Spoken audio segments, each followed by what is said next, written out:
오늘 하나님 말씀 로마서 12장 1절부터 2절 제가 봉독합니다. 그러므로 형제들아 내가 하나님의 모든 자비하심으로 너희를 권하노니 너희 몸을 하나님이 기뻐하신 거룩한 산제물로 드리라.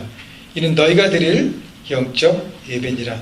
너희는 이 세대를 본받지 말고 오직 마음을 새롭게 함으로 변화를 받아 하나님의 선하시고 기뻐하시고 온전하신 뜻이 무엇인지 분별하도록 하라. 아멘입니까? 아멘. 지난주 바울의 로마서는 두 가지 파트로 나눠 있다고 말씀드렸습니다. 기억하시죠?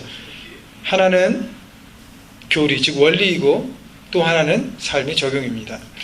로마서 1장부터 16장까지가 로마서 전체인데 앞에서 1장부터 11장까지는 교리, 복음이신 진리이신 예수님에 대한 가르침을 주고 있습니다. 그래서 율법 앞에 드러나는 인간의 죄성, 믿음으로 의인이 되는 과정, 그리스도의 복음과 하나님의 은혜를 선포하였습니다. 그리고 12장부터 16장은 적용으로 그리스도인의 삶의 자세를 가르칩니다. 바울이 가르침을 준 것은 유대인이든 헬라인이든 예수님의 피 묻은 복음을 믿음으로 받아들이고 하나님의 자녀가 된 그리스도인들에게 이렇게 살라고 삶의 원리를 가르치고 있습니다. 자, 그래서 로마서 12장 오늘 본문 1절과 2절은 삶에 대한 적용 중에서 가장 기초가 되는 바로 예배에 대한 것을 바울이 가르치고 있습니다. 1절 다시 볼까요? 그러므로 형제들아 내가 하나님의 모든 자비하심으로 너희를 권하노니 너희 몸을 하나님이 기뻐하시는 거룩한 산제물로 드리라. 그래서 지난주에 거룩한 산제물로 어떻게 예배할 것인가를 말씀을 나눴습니다. 이는 너희가 드릴 뭐라고요?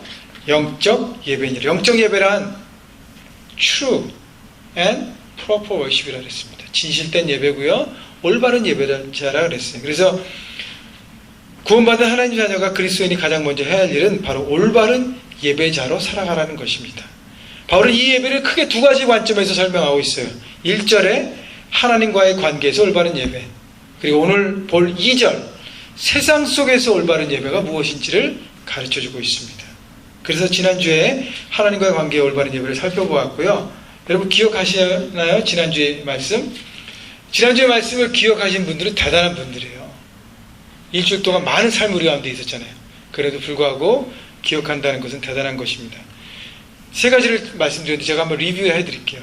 예배는 첫째 뭐라 그랬어요? 드림이다. 하나님께서 기뻐하시는 드림, 나의 것을 드림으로, 정직한 드림으로, 최선을 다하는 드림으로 드림 있는 인생이 바로 예배라는 것입니다. 두 번째는 예배는 죽는 것이다. 나의 자아를 죽이고 십자가에 못 박고 주님을 믿는 믿음 가운데 새롭게 살아가는 삶을 말했습니다. 마지막 세 번째는 예배는 헌신 그리고 봉사이다라고 얘기했습니다. 소금처럼 자신을 감추고 성령께서 역사하시는 헌신의 예배자로 살라고 얘기했습니다. 자, 오늘은 시리즈 두 번째 시간으로 세상 속에서, 즉 삶의 현장 속에서 드려지는 올바른 예배란 무엇인가, 오늘 말씀을 통해 여러분 주일 예배, 하나님과의 관계 속에 드려지는 예배뿐만 아니라 그 기초를 넘어서서 이제는 삶의 현장에서도 올바른 예배자로 살아가시기를 주님의 이름으로 축원합니다. 크게 두 가지를 볼 텐데, 첫째는 세상 속에서 삶의 현장에서 올바른 예배자로 살아가기 위해서 첫째는 세상의 반대 정신으로 살아야 합니다. 다시 말하면 세상을 거스르는 예배자가 되라는 거예요. 세상의 반대 정신으로 살아라. 2절 볼까요? 너희는 뭘 본받지 말라고요? 이 세대를 본받지 말고 오직 마음을 새롭게 함으로. 이 세대를 본받지 말라 그랬습니다. 여기서 바울이 죄송합니다. 바울이 얘기했던 이 세대는 뭐냐면 세상을 얘기합니다. 우리가 살고 있는 세상이에요. 그래서 세상 속에서 어떤 예배자로 살아야 하는가 바울이 가르치고 있는 것입니다. 이 세상이라는 개념부터 지금 살펴보려고 합니다. 세상은 원래 하나님의 창조 질서 아래 만들어진 아름답고 존귀한 곳이었습니다. 그런데 인간이 자기 욕심으로 인해 하나님처럼 되고자 하여 하나님 말씀에 불순종합니다. 그리고 자기 중심의 삶을 선택해요. 하나님 중심의 세상에서 자기 중심으로 살아가면서 자기 중심의 산물을 쏟아내기 시작합니다. 그래서 세속이라는 하나님을 대적하는 영역들이 이 세상 가운데 일어나기 시작했습니다. 그리고 확장되기 시작했습니다. 다시 말하면 하나님이 만드신 이 세상은 존귀하고 아름다운 것이지만 그 안에 불순종한 인간들, 즉 마귀의 조종 아래 만들어진 것들은 하나님의 질서에 대항하고 반역하게 되었어요. 그래서 이것이 세속적인 세상으로 불려졌습니다. 바로 우리가 사는 세상이 그렇게 변질되고 그리고 변질된 것이 확장되고 있습니다. 올리버 바클리라는 분이 세상 속의 그리스도인이라는 책에서 세상을 이렇게 정의했습니다. 세상이란, 우리가 지금 살고 있는 세상이란 창조의 질서가 아니라 하나님을 반역하여 조직된 체계로서 나타나는 사회와 문화를 의미한다라고 얘기했습니다. 그래서 사도 요한은요, 요한일서 2장 15절 16절을 통해서 하나님을 대적하는 세상의 개념을 이렇게 설명합니다. 제가 말씀을 읽겠습니다. 이 세상이나 세상에 있는 것을 자랑하지 말라. 누구든지 세상을 자랑하면 아버지의 사랑이 그 안에 있지 아니하니 이 세상에 있는 모든 것이 육신의 정욕과 안목의 정욕과 이생의 자랑이니 다 아버지께로부터 온 것이 아니요 세상으로부터 온 것이니라. 자, 이 세상이 하나님으로부터 온 것이 아니라 세상으로부터 만들어진 그 모든 것 때문에 변질되고 썩어져 가고 있다는 것이에요. 육신의 정욕, 눈에 보이는 것을 붙잡는 사람들, 안목의 정욕, 마찬가지 얘기죠. 이생의 자랑, 나이가 높아지고 세워지고 성공하려는 그 모든 것들, 그 모든 것들을 추구하면서 거짓과 모든 죄악들이 난무하면서 세상은 점점 변질되어 갔다는 것입니다. 그러므로 세상은 하나님의 창조 원리와 질서를 파괴하고 자신의 이기적인 욕심에 따라 재구성해가는 인간의 세속적인 산물로 변화된 것입니다. 따라서 세상의 풍조와 물결은 하나님을 거스르게 되어 있어요. 그래서 바울은 로마 성도들에게, 그리고 이 말씀을 듣는 우리 모두에게 이 세대, 즉 세속적인 세상, 하나님을 대적하는 세상을 본받으라고요? 아니에요. 본받지 말라라고 강조한 것입니다. 2절 다시 보십시오. 본문이죠. 너희는 이 세상을, 이 세대를 어떻게 하라고요? 본받지 말고 하고 있습니다. 여기서 본받지 말고 할 때 본받다라는 뜻이 헬라 원어에 보면 주어진 모양대로 찍어낸다라는 의미입니다. 다시 말하면 이 세대가 찍어내려고 하는 그 삶의 모습, 그대로 찍히지 말라는 것이에요. 세상은 자기 문화의 가치와 모양대로 우리를 찍어내려고 합니다. 그래서 가만히 세상 가운데 살아가면, 생각 없이 살면 자동적으로 이 세상의 문화와 가치를 따르는 모양으로 우리 삶이 만들어져 가는 것입니다. 하나님을 거스려는 세상의 파워는 우리 모두를 붕어빵처럼 똑같은 모양으로 찍어내려고 하고 있습니다. 그래서 본받지 말라는 것은 이 세대가 요구하고 세대의 흐름과 그 모든 것들에 대해서 우리는 거부하라는 것입니다. 저항하라는 것입니다. 이것이 바로 세상에서 세상에 대한 반대 정신으로 살아가는 것입니다. 그래서 구체적으로 반대 정신으로 살아가는 삶이란 세상에 대하여는 노하고 그리고 하나님 말씀과 기준에는 예스하는 인생을 살라는 것입니다. 여러분, 세상에 대해서는 어떻게 하라고요? 노하고 하나님과 말씀과 기준에 대해서는 세상에서 예스하라는 것입니다. 그것이 때로는 내가 붙들고 내가 습득하고 내가 선택하기 어려울지라도 예스하라는 것입니다. 예를 들어 보십시다. 세상을 대표하는 것 중에 가장 대표적인 중에 하나가 성공주의입니다. 세상은 온통 높아지려는 데만 관심이 있습니다. 높은 위치, 높은 학위, 높은 샐러리, 그리고 그것들을 자랑하기 바쁩니다. 그래서 얼마나 빨리 높은 자리에 올라가느냐가 세상의 관심이에요. 학업도 마찬가지고 비즈니스도 마찬가지고요. 다 마찬가지입니다.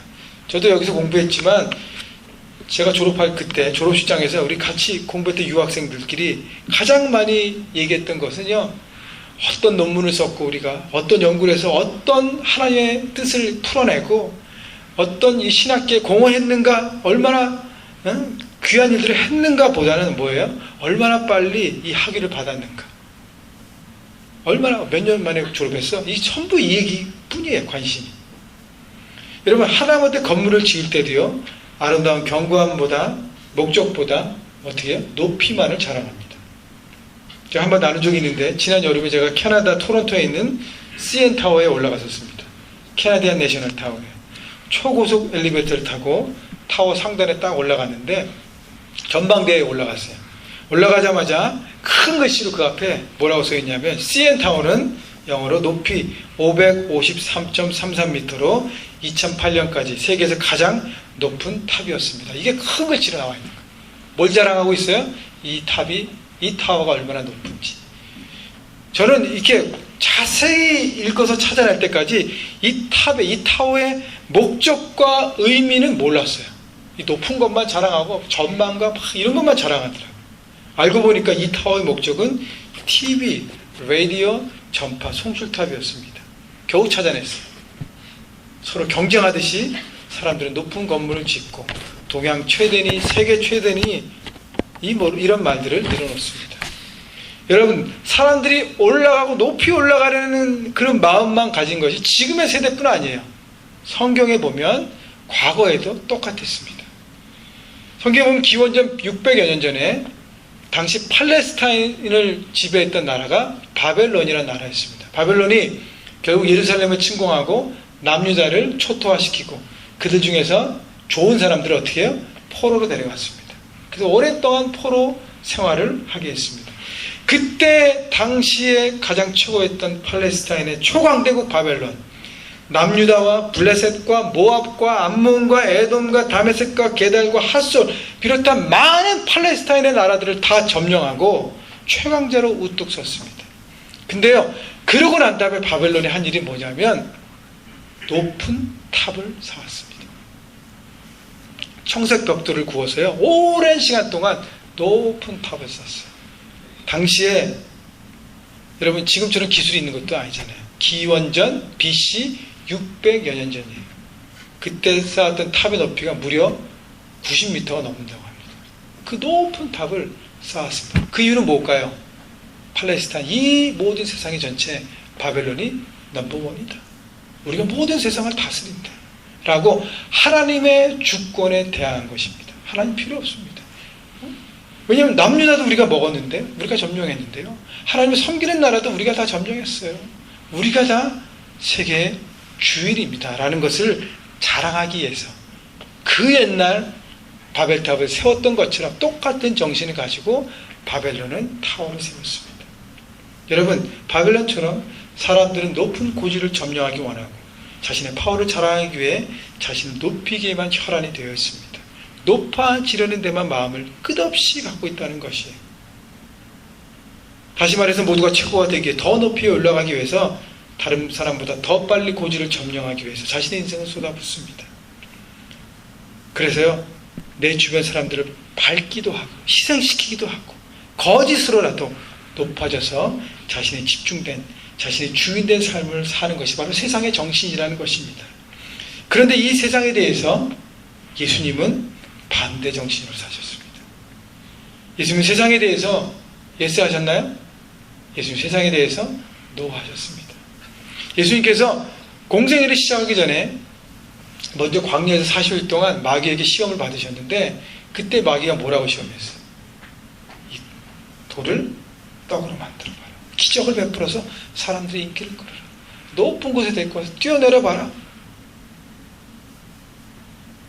높아지는 것, 인기를 끄는 것, 거기에만 세상은 예수님을 유혹했습니다. 그때 예수님이 뭐라 그랬어요? 그래, 내가 그렇게 해서 나도 높아져야지 하지 않으셨어요. 세상과 세상의 기조, 세상의 풍조와 세상의 흐름에 대해서 노 하셔서 단호하게, 그리고 하나님의 말씀 예스 하면서 그 말씀을 선택하셨습니다. 바울은 이런 예수님의 정신을 빌립보에서 이렇게 기록합니다. 그는 근본 하나님의 본체시나 하나님과 동등됨을 취할 것으로 여기지 아니하시고 도리어 종의 형체를 가져 사람들과 같이 되었고 사람의 모양대로 나타나셨으며 자기를 낮추고 죽기까지 복종하셨으니 그 십자가에서 죽으십니다. 예수님은 하늘 보좌를 버리시고 이 땅으로 내려오셨어요. 여기신 그 하나님의 아들이 인간의 몸을 입고 오신 것이 바로 예수님의 낮아짐의 삶의 모습인 것입니다. 자기를 낮추셨어요. 그 낮추심의 하이라이트가 뭐죠? 죽기까지 복종하신 십자가를 지신 것입니다. 여러분, 예수님이 십자가를 지심으로 누굴 살렸어요? 온 인류를 살리셨어요. 세상은요, 모든 사람을 희생시키고 사용해서 이용해서 어떻게 해요? 나만 배부르려 하려고 해요. 나만 잘 살고 싶어요. 그러나 예수님은 자기를 희생시키셔서 모든 사람을 살리고 회복시키신 것입니다. 예수님은 높아질 수 있는 자신의 권리를 포기하신 것입니다. 그리고 낮음을 선택하셨습니다. 그리고 모든 사람을 살리셨습니다. 여러분, 높아지는 것은 경쟁의 원리로 살아간다는 것입니다. 반면 낮아진다는 것은 섬김의 원리로 살아간다는 것입니다. 여러분 생각해 보십시오. 나는 내 삶의 현장에서 어떤 원리로 지금 살아가고 있는지, 경쟁의 원리로 살아가고 있는지, 아니면 섬김의 원리로 살아가고 있는지. 여러분 잊지 말아야 할 것은요, 게을러서 내가 무책임해서 낮아지고 비천해진 것은 죄악입니다. 그거는 낮아지는 원리와 아무 관계가 없습니다. 내가 높아질 수 있는데도요, 부지런하고 최선을 다해 힘과 물질과 영향력을 가짐에서도 불구하고 그것을 포기하고 자세를 낮추어서 내가 섬겨야 할 사람들을 삶의 현장에서 돌아보고 그 일대로 돌아보는 것, 이것이 바로 세상과 반대 정신으로 살아가는 예배자의 모습인 것입니다. 여러분 실력과 능력이 없어서 낮아지는 것은 아무 삶의 파워가 없어요. 내가 실력과 능력이 탁월한데도 스스로 자세를 낮춰서 세상을 섬길 때, 삶의 현장에 만나는 사람들을 섬겨 그 일들을 섬겨갈 때, 그때 세상을 이기는, 세상을 주도하는 인생, 바로 예배자로 살아가는 것입니다. 그러므로 여러분 실력은 높게, 그리고 자세는 낮게, 그때 성공주의에 물들어 자신이 주인되며 세상을 거스리며 나의 삶의 현장에서 하나님 나라를 이루어 갈 수 있는 존재가 되는 것입니다. 여러분 기억하십시오. 여러분 삶의 현장에서 세상의 원리와 세상의 기조에 대해서 어떻게 하라고요? 노 하라고 그랬습니다. 그리고 하나님의 말씀에 대해서는 예스 하십시오. 그때 세상의 반대 정신을 가지고 세상을 이기고 주도하는 하나님의 올바른 예배자로 삶의 현장에서 승리하는 인생이 될 것입니다. 여러분 그렇게 되시기를 주님의 이름으로 축원합니다.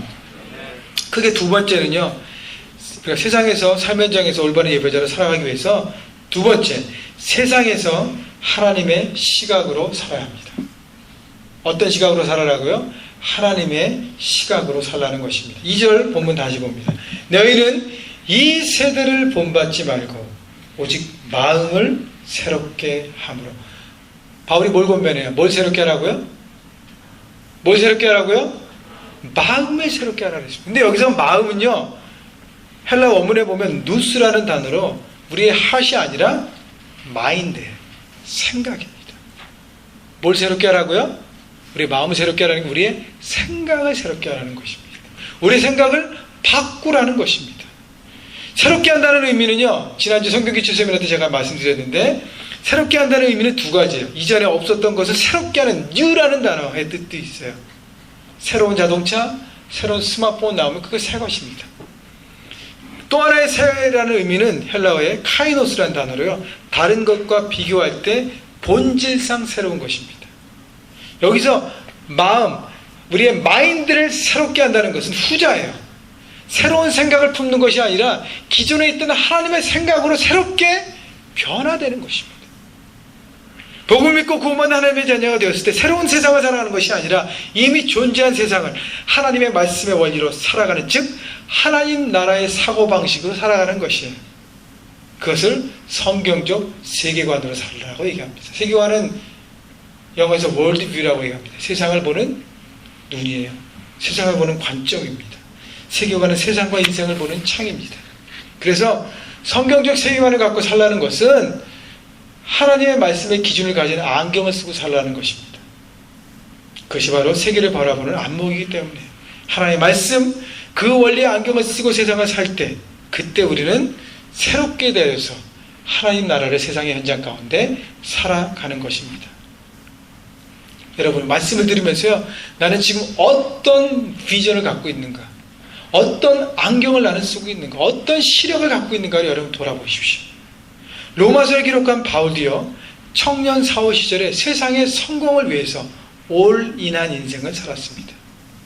당시 유대계의 청년 리더로서요, 예수 믿는 사람을 색출하여 제거함으로 자기가 속한 집단에서 인정받으려고 애를 썼어요. 정상을 바라보며 타오르는 불나방처럼 물질과 권력이라는 물질 세계관을 갖고 살았던 것이 바로 청년 사울이었습니다. 그가요, 제사장에게 권한을 받고 다메섹으로 출발했습니다. 예수 믿는 사람들을 잡아내서 정말 인정받는 새로운 뉴 리더로 서기 위해서 열심을 냈습니다. 근데 다메섹으로 가는 길에 다행히 누굴 만났어요? 예수님을 만났습니다. 예수님이 성경에 보면 어떻게 다가오셨다고 얘기하죠? 태양빛보다 더 밝은 빛으로 바울을 만났다 그랬습니다. 자, 다메섹으로 가는 길에 예수님께서 태양빛보다 더 강력한 빛으로 바울을 만나주셨어요. 그리고 바울은 그 빛을 보면서 어떻게 해요? 그 순간 땅에 꼬꾸라져 넘어졌습니다. 그리고 앞을 못 봤습니다. 그 빛에 눈이 변화해서 앞을 보지 못했어요. 그 얘기는 뭐냐면 더 이상 그가 추구했던 보이는 물질 세계관의 것들은 볼 수가 없었어요. 그가 추구했던 성공, 그가 추구했던 물질, 그가 추구했던 명예와 그 모든 것들은 더 이상 볼 수가 없었습니다. 그런데요, 앞은 보지 못했지만 그는 빛으로 다가오신 주님을 보기 시작했어요. 빛 대신 주님, 생명의 주님을 보기 시작하면서 이제까지 자기가 추구했던 물질 세계관이라는 그 안경이 얼마나 가치 없었음을 그는 느끼기 시작했습니다. 그리고 그 자리에서 그 안경을 버렸습니다. 청년 사울은 그동안 물질 세계관에 젖어 병폐 속에 빠져있던, 부조리에 빠져있던 그의 안경과 그의 눈을 이날 버렸습니다. 자신이 추구했던 모든 생각도 이 담에색에서 내려놨어요. 그리고 그 안경을 버리고 주님을 바라보았습니다. 여러분, 혹시 여러분 가운데 아직도 세상의 원리, 이 시대의 정신을 쫓아 살았던 그 눈과 안경을 여전히 갖고 있는 분이 계십니까? 여러분, 그것을 버리지 못하면 올바른 하나님을 세상의 현장 가운데 볼 수가 없습니다. 그 눈을 버릴 때, 그 안경을 벗어던질 때 비로소 올바른 주님을 바라보고 세상의 삶의 현장에서 올바른 예배자로 설 수 있는 것입니다. 사도행전 9장에 보면 주님의 강력한 빛으로 3일 동안 사도 바울이 앞을 보지 못했다고 그랬습니다. 그때 하나님이 준비하신 아나니아가 찾아와서 안수함으로 사울의 눈이 다시 보였습니다. 근데 다시 눈을 볼 때 성경에 보면 사울의 눈에서 뭐가 벗겨졌다고요? 비늘 같은 것이 벗겨졌다고 성경이 기도합니다. 이 비늘이 뭘까요? 그가 그동안 추구했던 세상의 가치를 추구하며 살았던 세상의 세계관의 안경이었습니다. 그것이 벗겨진 것이. 그리고 하나님의 안경으로 새롭게 쓰기 시작했어요. 그 비늘이 있는 한, 그 안경을 쓰고 있는 한 자기가 보는 세상은 모두 왜곡되어 있었습니다. 잘못된 렌즈가 끼워진 안경을 쓰고 산 것입니다. 그래서 하나님의 세계와 하나님의 나라를 발견하기 위해서 삶의 현장에 올바른 예배자가 되기 위해서 우리 눈에 비늘이 벗겨져야 하는 것입니다. 그래야 진정으로 하나님 나라를 실행하는 사명자의 삶을 우리는 삶 현장에서 살 수 있는 것입니다. 자, 그렇다면 바울이 이제 새로운 안경을 쓰고 바라봤던 하나님, 그 하나님 속에서 하나님이 원하시는 세계관으로 살아갔던 예배자로 살았는데 그 하나님이 어떤 하나님이었는지 작게 두 가지를 봅니다. 첫째는 지금 나와 함께 하시는 하나님을 바울은 보기 시작했습니다. 사도행전 15장에 보니까 예루살렘에 이르러 교회와 사도와 장로들에게 영접을 받고 하나님이 자기와 함께 계셔 행하신 모든 일을 말하며 사도 바울은요, 예루살렘에 가서 사도들과 교회 지도자들 앞에서 하나님께서 자기의 선교의 삶 가운데 자기의 삶의 현장에서 어떻게 함께 하시고 역사하셨는지의 경험을 보고했습니다. 바른 세계관을 가진, 바른 비전을 가진 바울은요, 임마누엘, 지금 나와 함께 하시는 하나님을 만났기 때문에 삶의 현장에서 자신과 늘 함께 하시는 하나님을 인식하며 살고 경험했습니다. 제가 여러 번 반복해서 말씀드린 하나의 인용구가 있는데 이번에 또 말씀드립니다. 사하라 사막에 들어간 거기서 원주민의 쓴 총에 맞아 순교한 프랑스의 샤를로크 푸코라 하는 카톨릭 신부가 이런 말을 했습니다. 하나님을 믿는 그리스도인에게 가장 어려운 것은 무엇인가? 뭐라 그랬어요? 하나님을 믿는 것이다. 다시 말씀드립니다. 하나님을 믿는 그리스도인에게 가장 어려운 것은 하나님을 믿는 것이다 라는 거예요. 여러분, 하나님을 믿으십니까? 여러분, 진정으로 하나님을 믿으십니까? 우리는 쉽게 하나님을 믿는다고 고백합니다. 그런데 왜 우리의 삶은 이 모양입니까? 왜 거짓말을 합니까? 왜 욕하며 다른 사람을 정죄합니까? 왜 음행을 품고 자신의 정욕을 이기지 못합니까? 그 순간 하나님이 함께 하시면 느끼지 못하기 때문이에요. 우리는 입술로는 하나님을 믿고 의지한다고 얘기하고 고백합니다. 그렇게 찬양합니다. 그런데 삶의 현장에서 얼마나 그 순간순간 나와 함께 하시고 그 현장에 함께 하시는 하나님을 믿고 의지하고 있습니까? 가인이요, 동생 아벨을 죽였습니다. 어디서요? 아무도 없는 빈들로 데려가서 죽였습니다. 왜요? 아무도 없는 빈들로 갔을까요? 왜 그러고 갔을까? 거기에는 하나님이 계시지 않겠다고 생각했어요. 동생의 제사만 받고 자신의 제사를 받지 않는 것으로 인해 분노에 휩싸인 가인은 그 순간 하나님을 인식하지 못했습니다. 하나님 보이지 않았어요. 하나님을 생각하지 않았어요. 그래서 살인이라는 죄악을 선택한 것입니다. 왜 그토록 철저하게 예배하고 순종했던 다윗이 전쟁 중에 남의 아내를 데리고 자신의 궁전에서 죄악을 펼쳤습니까? 자신의 욕정 앞에서, 이기심 앞에서 지금 하나님의 함께 하심을 인식하지 못한 것입니다. 여러분, 우리가 지금 나와 함께 하시는 그 하나님을 올바로 보지 않는다면, 인식하지 못한다면 우리도 똑같이 치밀어 오르는 분노와 이기심과 욕정 앞에서 세상에 세계관을 가진 사람과 똑같을 수밖에 없다는 것입니다. 여러분, 지금 나와 함께 하시는 하나님을 우리가 믿지 않는다면, 삶의 현장에서 고백하고 인식하지 않는다면 우리의 신앙은요, 기복주의로 빠지기 너무 쉽습니다.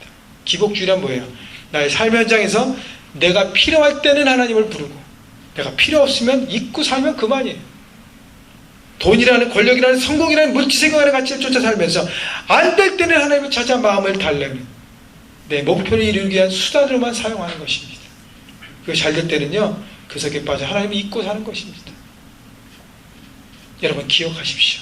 삶의 현장에서 올바른 예배자로 살기 위해서 하나님의 임재하심, 그 순간 하나님의 보고 계심, 하나님이 함께 하신 그 임마누엘 하나님을 여러분 인식하셔야 그 순간순간 하나님의 뜻 가운데 그 뜻을 선택하는 하나님 나라를 살 수 있는 예배자로 살아가는 것입니다. 두 번째 바울이 본 하나님은요, 전능하신 하나님입니다. 사도행전 27장 23절부터 25절에 바울이 이렇게 고백합니다. 나의 속한 바 곧 나의 섬기는 하나님의 사자가 어젯밤에 내 곁에 서서 말하되, 바울아 두려워 말라. 내가 가이사 앞에 서야겠고 또 하나님께서 너와 함께 행선하는 자를 다 내게 주셨다 하였으니 그러므로 여러분이 안심하라. 나는 내게 말씀하신 그대로 되리라고 하나님을 믿노라. 사도 바울이 죄인의 몸으로 로마로 가는 향해 그 속 유라굴로 광풍 속에서 한 고백입니다. 광풍이 얼마나 심했든지 14일 동안 배 안에 화물과 식량을 다 버렸는데도 배가 중심을 찾지 못하고 난항을 거듭하고 있었습니다.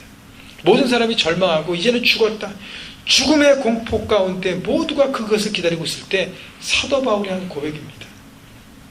사도 바울은 이때 뭘 바라봤어요? 전능하신 하나님을 바라본 것이에요. 그분이야말로 전능하신 하나님이심을, 무에서 유를 창조하신 창조자님이심을 바라본 것입니다. 여러분, 전능하신 하나님을 바라볼 때만, 그 전능자 하나님께서 지금 내 삶에 함께 계신 믿을 때만 우리는 현실을 돌파할 수 있는 것입니다.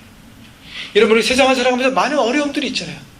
갈등의 시간이 있잖아요. 내가 스스로 해결할 수 있는 문제들을 만나잖아요. 여러분, 그때마다 왜 나에게 이런 것이 하면서 불평과 원망하면서 그 문제를 피하려고 하면 우리는 세상과 똑같은 선택을 하면서 세상 속에서 세상의 원리 가운데 그냥 밑바닥에 처박히는 삶을 살 수밖에 없습니다. 우리는 세상과 격리되어 사는 사람이 아니에요. 우리는 세상 속에서 사는 크리스찬인 것입니다. 그래서요, 여러분, 현실 속에서 하나님이 함께 하실 때 그 현실을 뛰어넘을 수 있는 믿음을 주시고 우리 가운데 함께 하셔서 그것을 뛰어넘게 하시를, 하나님이 우리와 함께 하심을 믿음으로 바라볼 때 우리 현실을 도피하지 않고 그것을 돌파하면서 세상을 이겨가는 하나님의 예배자가 될 것입니다. 여러분, 그렇기 때문에 여러분 현실의 삶에서 자신의 직업을 거룩한 사명, 성직으로 알고 최선을 다하십시오. 그분께서 우리에게 이 세상 속에서 하나님 나라를 이루어 가라고 우리는 하나님의 부르신 종들인 것입니다. 여러분, 하나님께서 우리를 부르셔서 우리의 삶의 현장으로 여러분 다 보내신 것이에요. 이 작고 보잘것없는 질그릇과 같은 나의 인생을 통하여 하나님의 뜻을 이루어드리기 위함으로 하나님 우리를 부르셨습니다. 여러분, 그렇게 바울은요, 유라굴로 광풍 속에서 삶을 포기하면서 죽음을 기다리지 않았어요. 자신에게 주어진 그 사명을 확신하면서 그분께서 내 인생을 책임질 것을 믿으면서 내가 사나 죽으나 모든 것이 주님의 뜻 가운데 있기 때문에 하나님이 내 삶을 통해서 영광 받으실 거라고 믿음 가운데 모든 어려움을 넉넉히 통과할 수 있었던 것입니다. 여러분, 하나님을 정말 믿으십니까? 다시 한번 묻습니다. 여러분, 하나님 정말 믿으십니까? 그분이 지금 이 순간에 나와 함께 하심을 믿으십니까? 전능하신 하나님께서 여러분의 인생을 책임질 것을 여러분 믿으십니까? 그렇다면 그 하나님을 믿으시고 삶의 현장 속에서 최선을 다하십시오. 내가 서 있는 그 삶의 현장이 하나님의 다스리는 곳이 되게 하십시오. 삶의 현장에서 그것이 바로 드리는 예배자로서 살아가는 것입니다. 나는 내 삶의 현장을 섬기는 제사장으로 내가 서 있음을 여러분 잊지 마십시오. 이것이 바로 세상 속에서 올바른 예배자로 살아가는 것입니다. 오늘 본문 2절을 다시 한번 보십시다. 하반절에 하나님의 선하시고 기뻐하시고 온전하신 뜻이 무엇이든지 분별하도록 하라. 하나님께서 세상 속에서 삶의 현장에서 하나님의 선하시고 기뻐하시고 온전하신 뜻이 무엇인지 어떻게 해요? 분별하며 살라고 우리에게 말씀하십니다. 그 뜻을 분별하기 위해서는 어떻게 해야 돼요? 올바른 안경을 써야 합니다. 어떤 안경이에요? 하나님의 안경, 말씀의 안경, 하나님의 기준을 붙드는 그 안경. 그 안경을 하나님의 시각을 가질 때 우리는 올바른 예배자로 살 수 있는 것이에요. 오늘 말씀을 정리하면서 두 여인의 삶을 여러분에게 나누고 말씀을 정리하고 싶습니다. 두 여인의 특징은요, 모두 태생이 미국이고 그리고 모두 일찍 세상을 떠났습니다. 한 여인은 40대에 떠났고요, 한 여인은 20대에 짧은 인생을 살았습니다. 근데 두 여인의 죽음이 모두 안타깝게 제 마음을 움직였습니다. 안타까웠어요. 그러나 동시에 우리에게 큰 가르침을 주고 있습니다. 한 여인은요, 어제 오후 베벌리hills 호텔에서 의문모를 죽음으로 48세로 생을 마감한 20대 최고의 팝 디바 위트니 휴스턴입니다. 그녀는 1963년 뉴저지에서 태어났어요. 그의 어머니와 사촌, 유명한 소울 가수로 어려서부터 이 가수들을 이렇게 보고 자랐어요. 그래서 그 안에 음악성이 타고났던 것 같습니다. 11살 되던 해 그녀는 뉴저지 한 교회 유스 콰이어, 청소년 성가대로 봉사하기 시작하면서 하나님을 찬양하기 시작했습니다. 여러분, 그녀는요, 하나님을 찬양하는 예배자의 삶으로 출발했어요. 여러분, 매주 그가 얼마나 아름다운 목소리로 하나님을 찬양했을까? 여러분 상상해 보십시오. 그 후 그 어머니가 공연하던 클럽에서 노래하다가 한 음반 회사 사장에게 발탁됩니다. 그리고 1985년 첫 앨범 데뷔 음반 위트니 휴스턴을 발매합니다. 첫 앨범인데요, 2300만 장이 팔렸어요. 솔로 여가수 데뷔 음반으로 가장 많이 팔린 음반을 발매했습니다. 기록했습니다. 그리고 87년 위트니라는 제목으로 두 번째 정규 음반을 발표합니다. 빌보드 1위에 올랐고요, 여자 가수 최초로 대단한 음반을 내는 기록들을 세워가기 시작합니다. 그 후 발표하는 음반마다 히트치면서 세상이 부러워하는 초고속 성장 가도를 달리기 시작합니다. 마지막 정점은 언제였냐면 1992년. 여러분 영화 아시죠? 바디가드. 죄송합니다. 바디가드 영화를 보고 여러분 많이 은혜 받으셨을 텐데 그때 나왔던 영화 음악 있죠? I will always love you. 이건요, 세상에서 이 세계에서 가장 많이 팔린 영화 음악으로 기록하는 기염을 토했습니다. 그녀는 평생 총 415번의 상을 받았어요. 6번의 그래미를 받았고요. 세계에서 가장 많이 상을 받은 여성 아티스트로 기네스북에 올랐습니다. 그리고 그녀가 팔았던 음반이요, 1억 7천만 장이라고 그래요. 얼마나 대단한 재력을 갖고 얼마나 대단한 파워를 갖고 명성을 갖고 세계 최고의 자리로 올라갔는지 여러분 상상할 수 있지 않습니까? 하나님 아름답게 찬양하는 예배자로 출발했던 그 삶. 근데요, 그녀는 삶의 현장에서 세상의 정신에 대해서 노하지 못했습니다. 그녀는 예스였어요. 하나님 말씀과 뜻에는 노하는 인생을 살기 시작했습니다. 그의 인기가 최고의 정점을 찍고 내려가기 시작할 무렵 90년대 후반부터 남편 바비 브라운과 함께 마약에 손을 대기 시작합니다. 안개와 같이 사라지는 인기에 자신의 삶을 중심을 들일 수밖에 없었어요. 그게 흐트러지기 시작하니까 그것을 이기지 못해서 마약에 손을 대고 마리아나와 코케인과 알코올 중독으로 빠지기 시작합니다. 수많은 마약을 흡입하면서 세상의 거품 속에서 헤매고 살았습니다. 여러 번 리헵에 갔어요. 치료도 받았습니다. 그러나 유혹을 이기지 못했어요. 그녀는 세상 밑바닥으로 계속적으로 점점 내려져 갔습니다. 엄청났던 그의 재산도 순식간에 탕진되었어요. 가정도 깨졌고요. 자신의 커리어도 무너졌습니다. 2010년 컴백했는데요. 망가진 목소리, 망가진 어떤 모습을 통해서 많은 사람이 실망했습니다. 저는 아직도 기억나요. 그 바디가드 영화에 보면 영화 후반부에, 여러분 보신 분들은 알 거예요. 후반부에 위트니 휴스턴이 주인공이잖아요. 이제 여러 가지 일 때문에 산속으로 이렇게 도망갑니다. 잠깐 피신해요. 그때 피신하는 곳에 언니와 누가 찾아와요. 언니와 찾아오면서 위트니 휴스턴과 언니 역할을 맡은 두 자매가 Yes, Jesus loves me. Yes, Jesus loves me. 날 사랑하신 성경에 서 있네. 둘이 화음을 불러서 찬양하는데요. 저는 세상에서 가장 아름다운 찬양을 들어본 적이 없습니다. 그게 그 영화 사운드트랙 홀 CD에 들어가 있어요. 그 하나님을 찬양했던 그 아름다운 그녀. 그래미상과 에미상을 수상할 때도 제가 아직도 기억납니다. 첫 번째 수상 소감이요. 제가 하나님을 너무너무 사랑하고 찬양합니다. 한백신 하나님을 제가 너무너무 사랑하고 찬양합니다. 그녀는 예배자로 삶을 시작했어요. 아름다운 목소리를 찬양했을지는 모르지만 세상 속에서 삶 현장에서 그런 세상을 거스르지 못했어요. 자신의 인생의 어려움과 고비를 만날 때 전능하신 하나님을 의지하고 하나님을 선택했음에도 불구하고 그는 하나님을 거부했습니다. 그리고 세상을 선택했어요. 드럭을 선택하고 알코올을 선택하고 세상을 도피하고 살려고 했었습니다. 하나님의 관점으로 세상을 바라보지 못하고 지금 삶 속에서 함께 하시는 하나님을 바라보지 못했습니다. 인생의 어려움 속에 전능하신 하나님을 바라보지 못하고 문제를 피해가는 세상의 방법으로 선택하며 결국 자기 중심으로 살았습니다. 그의 삶은 허망하게 48세의 길로 끝나버렸습니다.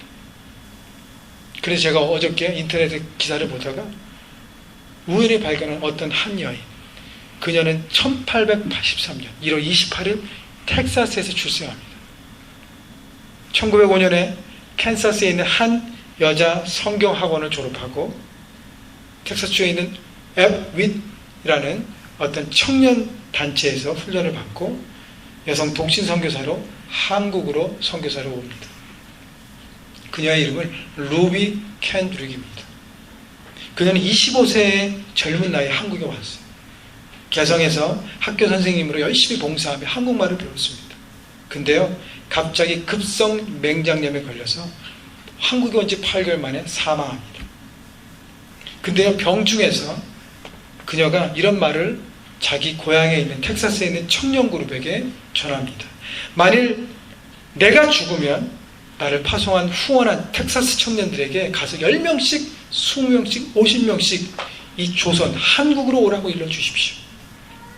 그녀의 말은 텍사스 앱윗 청년부 컨퍼런스에 전달되었고 그 자리에 참석한 수많은 젊은이의 가슴에 울리기 시작했습니다. 그래서 그들 중에요, 그 말씀을 듣는 사람 중에 20명 이상이 당시 운둔의 나라였던 조선, 한국으로 선교사로 달려왔습니다. 그녀는 20대 자신의 젊음을 세상의 성공의 삶에 기반을 두지 않고 목적을 두지 않고 세상에는 노하고 복음이 불모졌던 한국으로 부르셨던 그 하나님의 음성에 예스하며 자신을 낮추었던 그녀의 인생. 그녀의 묘비에 이런 글이 써있다 그래요. 제가 한번 읽어볼까요? If I had 1,000 lives to give, Korea should have them all 라고 적혀 있습니다. 내게 만약 1000개의 목숨이 있다면 그 모두를 조선, 한국에 주겠습니다. 그녀는 그 자신의 삶 현장에서 자신을 낮추고 자신의 것을 나누고 주는 것을 기뻐하는 인생을 살았습니다. 그녀는 짧은 20대 하나님의 부르심을 갖지만 다른 사람들, 많은 사람들에게 도전을 주었고 조선이란 한국의 한 나라를 변화시키는 복음의 밑거름이 된 귀한 인생을 산 것입니다. 여러분 삶 현장에서 어떤 원리로 살기를 원하십니까? 삶 현장에서 세상의 반대 정신으로 하나님의 시각을 올바른 선택을 통해서 여러분 하나님 나라를 살아가는 예배자로 여러분의 삶의 현장에 하나님 나라가 되긴 올바른 예배를 살아가시기를 주님의 이름으로 축원합니다. 우리 함께 찬양하며 기도하겠습니다.